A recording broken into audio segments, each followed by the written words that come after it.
नमस्कार दोस्तों, एक बार फिर से आपका स्वागत है target with Goswami YouTube channel में। मैं सुनील गोस्वामी। आशा करता हूँ आप सब अच्छे होंगे, कुशल मंगल होंगे और लगातार है वो अपनी स्टडी कर रहे होंगे। पॉलिटी में हम एनसीईआरटी सीरीज चला रखी है जिसमें हमने 12 लेक्चर हैं वो कंप्लीट कर लिए हैं। तो ये लेक्चर नंबर 13 है। अभी तक आपने वो वीडियोज़ नहीं देखे हैं तो प्ले लिस्ट बनी हुई है, उसमें भी जाके आप देख सकते हैं, या फिर डिस्क्रिप्शन में लिंक दिया हुआ है तो उससे भी आप इसको कर सकते हैं। ठीक है, वीडियो को लाइक शेयर ज़रूर करें और ज़्यादा से ज़्यादा स्टूडेंट्स तक जो है इसको पहुंचाएं ताकि उनको इसका बेनिफिट मिल सके। इस बुक का ये चैप्टर नंबर 10 है, राज्यपाल एवं राज्य विधानमंडल। इसमें एक लेक्चर हम कर चुके हैं, ये इसका जो है इस चैप्टर का लास्ट लेक्चर। ठीक है, ये कंप्लीट हो जाएगा। इस चैप्टर के बाद जो हम चैप्टर करेंगे, अगला जो आपका इंपॉर्टेंट टॉपिक होगा वो होगा संघ राज्य संबंध। ठीक है, संघ और राज्य के जो रिलेशन है उनके ऊपर होगा। तो चलिए करते हैं शुरुआत। आपसे एक हम्बल रिक्वेस्ट है कि चैनल को ज़रूर सब्सक्राइब करें। मोटिवेशन है आपके लिए एक अच्छा सा। हम वो शख्स हैं जहां मुश्किलें शर्मिंदा हैं, हम वो शख्स हैं जहां मुश्किलें शर्मिंदा हैं। सफलता के सफ़र में धूप बड़ी काम आई, छाँव मिली होती तो सो ही गए होते। तो आपको भी ये बात ध्यान रखनी है। देखिए बहुत सारी कठिनाइयाँ आएंगी जब भी आप एग्ज़ाम की तैयारी करेंगे, बहुत सारे कठिनाइयाँ आएंगी, आप फेल भी होंगे, ठीक है, हो भी चुके होंगे। लेकिन आपको इससे जो है बिल्कुल परेशान नहीं होना है कि मेरा तो सिलेक्शन ही नहीं हुआ। ज़रूरी नहीं, बहुत सारे बच्चे होते हैं फर्स्ट अटैम्प्ट में हो भी जाता है, कईयों का नहीं होता। तो घबराना नहीं है और लगातार जो है पॉजिटिव एटीट्यूड के साथ तैयारी करना है और सफलता आपको निश्चित मिलेगी। तो चलिए करते हैं शुरुआत। क्वेश्चन है, राज्य की विधानसभा के जो सत्र होता है उसके आदेश किसके द्वारा दिए जाता है। ठीक है, किसके द्वारा जो है आदेश दिए जाते हैं। राज्यपाल, विधानसभा अध्यक्ष, मुख्यमंत्री या विधि मंत्री, किसके द्वारा। तो आप सब जानते हैं जो सर्वोपरि होता है वो कौन होता है, राज्यपाल होता है। तो राज्यपाल जो है आर्टिकल 174 के अनुसार राज्यपाल राज्य विधानमंडल के एक या दो सदनों को समय समय पर अधिवेशन हेतु सेशन बुलाता है। ठीक है, और उसका जो स्त्रावसान भी कर सकता है, किंतु किसी एक स्तर की भी अंतिम जो लास्ट सीटिंग या लास्ट बैठक और आगामी स्तर की प्रथम बैठक के बीच में 6 माह के अधीन अंतराल नहीं होना चाहिए। ठीक है, मतलब 6 महीने का जो है बीच का टाइम पीरियड नहीं होना चाहिए, ऐसा इसमें कहा गया है। तो सिंपल सी बात होगी, आपका कौन है, राज्यपाल जो है विधानसभा के स्त्रावसान का आदेश किसके द्वारा किया जाता है, राज्यपाल के द्वारा किया जाता है। अगला है, यदि किसी राज्य की विधानसभा का अध्यक्ष पद त्यागना चाहे विधानसभा अध्यक्ष, जैसे भी हरियाणा की हम बात करें तो कौन है, ज्ञानचंद गुप्ता है ना। ठीक है, पंचकुला से विधानसभा अध्यक्ष, और उपाध्यक्ष रणवीर गंगवा है। तो यदि वो पद त्यागना चाहे तो वह अपना त्यागपत्र किसको देगा, मुख्यमंत्री को, राज्यपाल को, उपाध्यक्ष को या भारत के राष्ट्रपति को, किसको देगा त्यागपत्र। तो त्यागपत्र किसको देगा, यहाँ राज्यपाल ऑप्शन में है लेकिन राइट आंसर होगा उपाध्यक्ष। किसको देगा, उपाध्यक्ष को। जो जैसे ज्ञानचंद गुप्ता को अभी देना हो तो वो किसको देगा, रणवीर गंगवा को देगा। ठीक है, रणवीर गंगवा। समझ गए, क्लियर है यहाँ तक। भारत के राष्ट्रपति कौन है, रामनाथ कोविंद है अभी फिलहाल। तो आर्टिकल 179 है, जो आर्टिकल 179 के अनुसार किसी राज्य की विधानसभा का जो अध्यक्ष होता है, जिसको हम स्पीकर ऑफ लेजिस्लेटिव असेंबली बोलते हैं इंग्लिश में, तो अपना वो त्यागपत्र विधानसभा उपाध्यक्ष तथा विधानसभा के जो मतलब डिप्टी स्पीकर होता है उसको अपना त्यागपत्र देता है वो। ठीक है, समझ आ गया। चलिए अगला क्वेश्चन है, भारत के किस राज्य में सर्वप्रथम महिला मुख्यमंत्री बनी। ठीक है, राज्यपाल हमने किया था सरोजिनी नायडू। तो यहीं पर हम बात कर रहे हैं मुख्यमंत्री की बात आई है, उत्तर प्रदेश, बिहार, तमिलनाडु, दिल्ली। तो यूपी के अंदर जो है आप सब जानते हैं, यूपी में ही पहली महिला जो है राज्यपाल बनी थी जिसका नाम था सरोजिनी नायडू। और यहाँ पर ही सुचेता कृपलानी, ये प्रश्न तो आपने रट लिया होगा। ठीक है, भारत के किसी भी राज्य की मुख्यमंत्री बनने का जो श्रेय है महिला का, पहली महिला, वो जाता है सुचेता कृपलानी को, राज्यपाल सरोजिनी नायडू को। तो 1963 में उत्तर प्रदेश राज्य में मुख्यमंत्री बनी। कब बनी, 1963 के अंदर। 1963 में, याद रहेगा आपको। ठीक है, चलिए आगे बढ़े। यहाँ तक क्लियर हो गया आपको? ठीक है।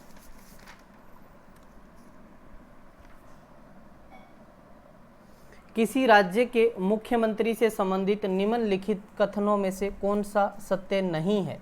नहीं है आपसे पूछा है कि इनमें से ऐसा कौन सा है जो ठीक नहीं है, सही नहीं है। मुख्यमंत्री राज्यपाल द्वारा नियुक्त किया जाता है, तो ठीक बात है, राज्यपाल के द्वारा ही नियुक्त किया जाता है। सामान्यतः मुख्यमंत्री मंत्रिपरिषद की बैठकों की अध्यक्षता करता है, हाँ ये भी बात ठीक है। राज्यपाल मुख्यमंत्री की सलाह पर अपने समस्त कर्तव्यों का प्रयोग करते हैं, ठीक है, ऐसा तो नहीं है, तो यही सत्य नहीं है। मंत्रियों की नियुक्ति राज्यपाल मुख्यमंत्री की सलाह पर करता है, ये भी राइट है, ये भी राइट है, ये भी राइट है। तो ये जो है राज्यपाल मुख्यमंत्री की सलाह पर अपने समस्त कृत्यों का प्रयोग करते हैं, ये बात ठीक नहीं है। देखिए हम बात करते हैं आर्टिकल 163, आर्टिकल 163 के अनुसार राज्यपाल को जो है डिस्क्रिशन जो बोलते हैं विवेका अधिकार के अतिरिक्त सहायता और सलाह देने के लिए एक काउंसिल ऑफ मिनिस्टर होता है, मंत्री परिषद होगी, जिसका प्रधान मुख्यमंत्री होता है। इससे स्पष्ट है कि संविधान द्वारा राज्यपाल को जो है विवेकाधीन शक्तियां तो प्राप्त हैं, उनके पास जो डिस्क्रिमिनेशनरी जो पावर है वो तो है, और अपने कर्तव्यों के लिए मुख्यमंत्री की सलाह पर कार्य करने के लिए बाध्य नहीं कर सकता, उस पर जो है प्रेशर नहीं बना सकता। ऐसे ही जैसे हमारे जो है राष्ट्रपति हैं, वो भी प्रधानमंत्री पे किसी प्रकार का जो है दबाव नहीं डाल सकता, उसको बाध्य नहीं कर सकता। ठीक है, वह राज्य जहां विधान परिषद नहीं है, विधान परिषद नहीं है, वो पूछा गया आपसे। तो विधान परिषद कहाँ? यूपी के अंदर तो है, महाराष्ट्र में भी है, कर्नाटक में भी है, राजस्थान में नहीं है, क्योंकि यहाँ पर एक ही है, विधान सभा है यहाँ। ठीक है, विधान परिषद नहीं है, यहाँ पर विधान सभा है। ठीक है, आर्टिकल 168 के अनुसार वर्तमान में भारत में जो है, वैसे तो अभी क्या हो गया 28 राज्य हो गए। ठीक है, क्योंकि जो जम्मू कश्मीर जिसके अंदर विधान परिषद भी थी, अभी उसको यूटी बना दिया, जम्मू कश्मीर और लद्दाख को अलग कर दिया ना, तो अभी हम उसको ना माने तो फिलहाल देखें तो 6 ऐसे राज्य हैं, जैसे बिहार, वैसे तो जम्मू कश्मीर को मान सकते हैं आप अभी फ़िलहाल तो। ठीक है, तो हम बात करें, बिहार हो गया आपका, 3 तो यही हो गए, उत्तर प्रदेश, महाराष्ट्र, कर्नाटक, आंध्र प्रदेश, तेलंगाना, ठीक है, और एक हो गया बिहार। तो इनके अंदर क्या है, विधान परिषद है, लेजिस्लेटिव काउंसिल है, और यहाँ पर जो है असेंबली है। ठीक है, विधान सभा है राजस्थान के अंदर। क्लियर है? चलिए आगे बढ़े। हाँ, राजस्थान में आपसे ये भी पूछा जा सकता है कि कितने सदस्य निर्वाचित होते हैं विधानसभा की, कितनी सीटें यहाँ पे, तो यहाँ पर 200 सीटें हैं। ऐसे ही अपने हरियाणा में 90 सीटें हैं, और यहाँ पर कितनी हैं, 200 सीटें हैं। ठीक है, चलिए सबसे ज़्यादा यूपी में आप सब जानते हैं 403 सीटें हैं यूपी के अंदर। विधानसभा के सदस्यों की निर्हताओं से संबंधित प्रश्नों पर अंतिम निर्णय किसके द्वारा लिया जाता है? मुख्यमंत्री के द्वारा लिया जाता है, राज्यपाल द्वारा, उच्च न्यायालय के प्रधान न्यायाधीश द्वारा, विधानसभा के अध्यक्ष द्वारा। तो राज्यपाल के द्वारा। किसके द्वारा? राज्यपाल के द्वारा। देखिए संविधान का आर्टिकल 192 के अनुसार क्या है, विधानसभा के सदस्यों की जो है डिस्क्वालिफिकेशन है से संबंधित ऐसे किसी प्रश्न पर निर्णय लेने सबसे पहले राज्यपाल निर्वाचन आयोग की सलाह लेता है, इलेक्शन कमीशन की सलाह लेता है, और जो अंतिम डिसीजन है वो किसका होता है? गवर्नर का होता है, राज्यपाल का होता है। किसी राज्य की विधानसभा में परिषद में राज्यपाल द्वारा कितने सदस्यों को नॉमिनेट मतलब मनोनीत किया जाता है? कुल सदस्यों का 1/10, कुल सदस्यों का 1/8, कुल सदस्यों का 1/7, कुल सदस्यों का 1/6। उपरोक्त कथनों में से कौन से कथन सत्य हैं? देखिए हम बात करते हैं राज्यपाल के बारे में। देखिए राज्यपाल है, ये क्या करता है कि जो आर्टिकल आपका 161 है, जो आर्टिकल 161 171 के अनुसार जिन राज्यों में विधान परिषदें हैं वहाँ पर उनके कुल सदस्य संख्या का 1/6 मतलब कुल सदस्यों का 1/6 जो है भाग राज्यपाल द्वारा नॉमिनेट किया जाता है। राज्यपाल ऐसे व्यक्तियों को राज्य विधान परिषद का सदस्य नॉमिनेट करता है। वो साहित्य से, लिटरेचर से रिलेटेड हो सकते हैं, साइंस से रिलेटेड, विज्ञान से, कला कल्चर से, सहकारी आंदोलन, समाज सेवी हो सकते हैं, स्पेशल किसी नॉलेज को रखने वाले हो सकते हैं, ठीक है, प्रैक्टिकल एक्सपीरियंस वाले व्यक्ति हो सकते हैं, तो उनको नॉमिनेट करता है। तो 1/6, तो एक केवल 4 है वो आपका ठीक है। राज्य सरकार के मंत्रियों के वेतन एवं भत्तों का निर्धारण किया जाता है मुख्यमंत्री द्वारा, राज्यपाल द्वारा, मुख्य सचिव द्वारा या राज्य विधानसभा द्वारा। तो जो राज्य विधानसभा है उसके द्वारा जो है क्या है, जितने भी हम बात करें मंत्रियों के जो वेतन है, सैलरी है, अलाउंस है, उनका निर्धारण कौन करता है? विधानसभा द्वारा पारित अधिनियम से किया जाता है। ये किस आर्टिकल में उल्लेख है? तो आर्टिकल 164 के अंदर, ठीक है, आर्टिकल 164 के अंदर इसका उल्लेख है, ठीक है भाई। चलिए आगे बात करते हैं। संविधान बनने के समय जो क्षेत्र नॉर्थ ईस्ट फ्रंटियर एजेंसी के नाम से जाना जाता था वह अब है असम राज्य में, अरुणाचल में, मेघालय राज्य में, नागालैंड राज्य में। कौन से राज्य के अंदर है? तो वो अभी पड़ता है अरुणाचल प्रदेश के अंदर, ठीक है। नॉर्थ ईस्ट फ्रंटियर एजेंसी जो है, ये फुल फॉर्म भी आपको ध्यान रख लेनी है, NEFA, ठीक है, नॉर्थ ईस्ट फ्रंटियर एजेंसी के नाम से अब वो एरिया अरुणाचल प्रदेश के अंदर है। देखिए नॉर्थ ईस्ट फ्रंटियर जो है कि असम के सीमावर्ती क्षेत्रों से अलग करके वर्ष 1948 में इसको बनाया गया और 1986 के अधिनियम द्वारा इसे अरुणाचल प्रदेश के नाम से अलग राज्य का दर्जा दे दिया गया, ठीक है। लागू कब हुआ था ये जो अधिनियम तो 1986 था, लेकिन ये लागू 87 में हुआ था, 20 फरवरी को, ठीक है भाई। चलिए, राज्य विधानसभा के सदस्यों की अधिकतम निर्धारित संख्या क्या है? अधिकतम निर्धारित संख्या कितनी है? 350, 600, 750, 500। तो 500 है। कितनी है? 500, ठीक है। संविधान का आर्टिकल 170 जो है के अनुसार प्रत्येक राज्य की विधानसभा उस राज्य में जो है, हम बात कर प्रादेशिक निर्वाचन क्षेत्र हैं, से प्रत्यक्ष निर्वाचन द्वारा चुने हुए सदस्यों की संख्या अधिक से अधिक 500 और कम से कम भी पूछ ले तो 60 सदस्यों में से मिलकर बनेगी। परंतु सिक्किम हो गया आपका, मिजोरम, गोवा, पुडुचेरी में विधानसभा के सदस्यों की संख्या कम है। जैसे हम बात करें सिक्किम की बात करेंगे तो वहाँ पर 32 है, मिजोरम की हम बात करें तो वहाँ पे 40 हैं, ऐसे ही जो गोवा है उसके अंदर भी कितनी है? 40 ही हैं, और जो आपकी पुडुचेरी है उसमें 30 ही हैं। तो इस प्रावधान के ये अपवाद हैं। इस प्रावधान के सदस्यों की संख्या के आधार पर सबसे बड़ी विधानसभा यूपी की है, मैंने आपको बताया यूपी की है, जिसमें 403 सीटें हैं, और सबसे छोटी विधानसभा पुडुचेरी है जिसके अंदर 30 सीटें हैं, ठीक है भाई। चलिए अगला क्वेश्चन है, राज्य की वास्तविक कार्यपालिका, ये सारी सीटें जो हमारा हम बात करें जो जनगणना हुई थी 1971 की, उसके अनुसार ये सीटें निर्धारित हैं, ठीक है। 1971 की जो जनगणना हुई थी उसी के आधार पे जो है ये आधारित हैं, आपको ध्यान रखना है। और किस संविधान संशोधन द्वारा यह प्रावधान किया गया कि 2026 तक प्रत्येक विधानमंडल में जो है स्थानों की संख्या है वो उतनी ही रहेगी। तो ये संविधान संशोधन हुआ था 84वां 2001 में, एक में ही हुआ था, हाँ 2001 में, ठीक है, ये भी याद कर लेना आप।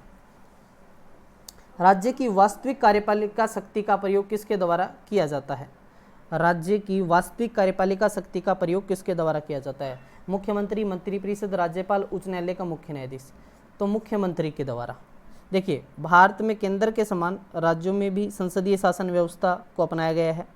एजुकेटिव पावर जो कार्यपालिका की शक्ति है औपचारिक रूप से तो राज्यपाल के पास होती है, जैसे वैसे ही सेंटर के अंदर औपचारिक रूप से तो राष्ट्रपति के पास होती है, लेकिन यूज़ कौन करता है वहाँ? प्रधानमंत्री। और ऐसा ही यहाँ पर है, जो मंत्रिपरिषद है क्योंकि उसका मुख्यमंत्री होता है और कार्यपालिका का वास्तविक प्रधान होता है, तो उसे जो है आवश्यकता अनुसार जो है उनका प्रयोग करता है वो। चलिए, राज्य के वित्तीय लेखाओं पर नियंत्रण रखता है राज्यपाल, मुख्यमंत्री, राज्य वित्त सचिव या उपरोक्त में से कोई नहीं। तो राज्य में वित्तीय लेखाओं का नियंत्रण है वो होता है कैग के पास। किसके पास होता है? कंट्रोलर ऑडिटर जनरल होता है जो, उसके पास होता है। तो इनमें से तो कोई नहीं आएगा, उपरोक्त में से कोई नहीं। तो भारत का नियंत्रक एवं महालेखा परीक्षक है, केंद्र के साथ साथ राज्यों के वित्तीय लेखाओं पर भी नियंत्रण करता है। संविधान का जो आपका आर्टिकल 151 है के अनुसार भारत का नियंत्रक एवं महालेखा परीक्षक होता है जो कैग होता है, किसी राज्य के लेखाओं संबंधी प्रतिवेदन रिपोर्ट को उस राज्य के राज्यपाल के समक्ष प्रस्तुत करेगा, राज्यपाल को भेजेगा वो। तो राज्यपाल इस प्रतिवेदन को जो है विधानमंडल के समक्ष रखेगा। तो एक प्रोसेस है, कैग ही तो सेंटर के होता है और राज्य में भी यही कंट्रोलर ऑडिटर जनरल। राज्य में धन विधेयक जो मनी बिल प्रस्तुत किया जा सकता है दोनों में से किसी भी सदन में, दोनों सदनों में एक साथ, केवल विधानसभा में, केवल उच्च सदन में। तो यहाँ हमने बात की थी दो सदन विधान, जैसे ऊपर हम सेंटर की बात करें लोकसभा राज्यसभा, वैसे यहाँ विधान परिषद और विधानसभा है। तो यहाँ पर जो है केवल विधानसभा के अंदर जो है मनी बिल जो है उसको जो है प्रस्तुत किया जा सकता है, ठीक है, विधानसभा में। संविधान के अनुच्छेद 198 के अनुसार जो धन विधेयक है वो विधान परिषद में प्रस्तुत नहीं किया जा सकता, विधान परिषद में प्रस्तुत नहीं किया जा सकता, सिर्फ और सिर्फ विधानसभा में प्रस्तुत किया जा सकता है, ठीक है। निम्नलिखित में से संविधान का वह अनुच्छेद कौन सा है जो जम्मू कश्मीर को विशेष राज्य का दर्जा प्रदान करता है? तो ये प्रश्न अभी खत्म हो चुका है। फिर हम बात करें, फिर भी पूछ लें तो आर्टिकल भी करता था कर देंगे अभी, यहाँ करता था। तो ये आर्टिकल आपको सब जानते ही हैं, जो आर्टिकल 370 था जो सरकार ने हटा दिया, आर्टिकल 370। तो ये जो है एक विशेष अधिकार प्रदान करता था, लेकिन अभी इसको यूटी बना दिया है, लद्दाख को इससे अलग करके जम्मू कश्मीर को, ठीक है। भारत के संविधान के भाग 21 अनुच्छेद 370 में जम्मू कश्मीर राज्य संबंधित प्रावधान किए गए थे, क्योंकि 26 अक्टूबर 1947 को राजा हरि सिंह ने विलय अधिपत्र पर हस्ताक्षर करके जम्मू कश्मीर को भारतीय संघ में शामिल होने की औपचारिक घोषणा की थी, और इस अधिपत्र पर प्रतिरक्षा, विदेशी मामले और संचार संबंधी शक्तियां भारत सरकार को सौंप दी गई, और भारत सरकार ने आर्टिकल 370 के अंतर्गत जम्मू कश्मीर को विशेष राज्य का दर्जा दिया। लेकिन अब ये जो है इसका खात्मा हो चुका है, ठीक है भाई, समझ आ गया आपको? क्लियर है यहाँ तक? किसी प्रकार का कोई डाउट नहीं होगा? ठीक है भाई, चलिए। तो यहाँ पर जो हम बात करें, कुछ और क्वेश्चन मैं बताऊंगा आपको, लेकिन मोस्टली जितने इंपॉर्टेंट क्वेश्चन थे वो आपके कंप्लीट हो चुके हैं। अब प्रश्न ये भी पूछा सकता है, पंजाब तथा पश्चिम बंगाल राज्य के विधान परिषद को कब समाप्त कर दिया गया? पहले यहाँ पर होते थे विधान परिषद, तो 1969 के अंदर जो है पंजाब और पश्चिम बंगाल में विधान परिषद को समाप्त कर दिया गया। ये प्रश्न पूछा जा सकता है, ठीक है। अब जो आंध्र प्रदेश है उसके अंदर अभी फिलहाल है, ठीक है, विधान परिषद है, लेकिन 1985 में इसको ख़त्म किया गया था और 2007 में फिर दोबारा से इसको स्टार्ट जो है विधान परिषद शुरू हो गई थी। यहाँ पे विधान परिषदों के गठन के बारे में प्रावधान किस आर्टिकल में आपसे पूछ ले तो वो आर्टिकल 171 है, अनुच्छेद 171 में प्रावधान है। समझ गए भाई, ठीक है। चलिए, तो विधान परिषद के सदस्यों की न्यूनतम आयु 30 वर्ष होती है। कितनी होती है? 30 वर्ष होती है। ये भी आपको ध्यान रखना है, आपके माइंड में रखना है। और राज्य विधानमंडल के सदस्यों को शपथ कौन दिलाता है? तो राज्यपाल दिलाता है। तो ये इतने इंपॉर्टेंट क्वेश्चन थे। ये आपका ये चैप्टर कंप्लीट होता है, ठीक है। अब बात करते हैं, यदि आप हरियाणा एग्ज़ाम के लिए प्रिपरेशन कर रहे हैं तो आप HSSC क्विज़ बाबा इस टेलीग्राम से जुड़ जाइए ताकि आपकी प्रैक्टिस बहुत अच्छी हो सके, ठीक है। यहाँ पर national Haryana current affair, national current affair, तमाम जो है स्टैटिक जीके कंप्लीट चीज़ें यहाँ पर होती हैं। ये शेड्यूल है और आप इसको फॉलो कर सकते हैं। आपको टेलीग्राम पे @HSSC क्विज़ बाबा, ठीक है, विदाउट स्पेस, यहाँ जुड़ सकते हो आप। डेली आपकी बहुत अच्छी तैयारी होगी यहाँ पे। इसके साथ साथ आप ऐप डाउनलोड कर लें, ऐप ज़रूर डाउनलोड करें। ऐप के अंदर आपको क्या क्या बेनिफिट मिलेंगे? सारे सब्जेक्ट वाइज नोट्स मिलेंगे, स्टैटिक के डेली आपको नोट्स PDF उपलब्ध होंगी। डेली आपको यहाँ पर करंट अफेयर जो है फ्री ऑफ कॉस्ट मिलेगा PDF के साथ, आपके फ़ोन में डाउनलोड हो जाएगी PDF। स्टैटिक जीके के 40 सेट अपलोड हो चुके हैं, डेली सेट अपलोड होते हैं 40 सेट स्टैटिक जीके, यहाँ से कंप्लीट कवर हो जाएगी। इंस्टाग्राम पे आप मुझे फॉलो कर लें जीके बाय गोस्वामी सर से, ठीक है। और ये मेन चैनल है जहाँ पर सारे आपको 10-15 हज़ार PDF यहाँ आपको मिल जाएंगे, ठीक है, हर सब्जेक्ट के। तो @गोस्वामी सर, इससे भी आप जुड़ सकते हैं। स्पेशल पॉलिटी के लिए अलग से है, क्योंकि ताकि बच्चों को परेशानी ना हो। NCERT पॉलिटी, इस पे 12 के 12 लेक्चर की PDF अभी तक अपलोड हो चुकी हैं, इस लेक्चर की भी अपलोड हो जाएगी। तो कंप्लीट इसके अंदर 16 चैप्टर हैं, वो सारे के सारे करवाए जाएंगे। बिल्कुल आपको ये 1 वीक और लगेगा इसमें, ठीक है। 1 वीक के अंदर ये कंप्लीट हो जाएगा सिलेबस, और इसको आप अच्छे से रिवाइज कर सकते हैं। इसके साथ साथ आप C और D ग्रेड की तैयारी कर रहे हैं या हरियाणा CET की तैयारी कर रहे हैं तो लुसेंट पढ़ लो और ये प्रैक्टिस कर लो, बस इनफ होगा आपको। पॉलिटी यहाँ से आपकी बिल्कुल गलत नहीं होगी, ठीक है। तो मिलते हैं नेक्स्ट लेक्चर के साथ, तब तक के लिए धन्यवाद। जय हिंद, जय भारत।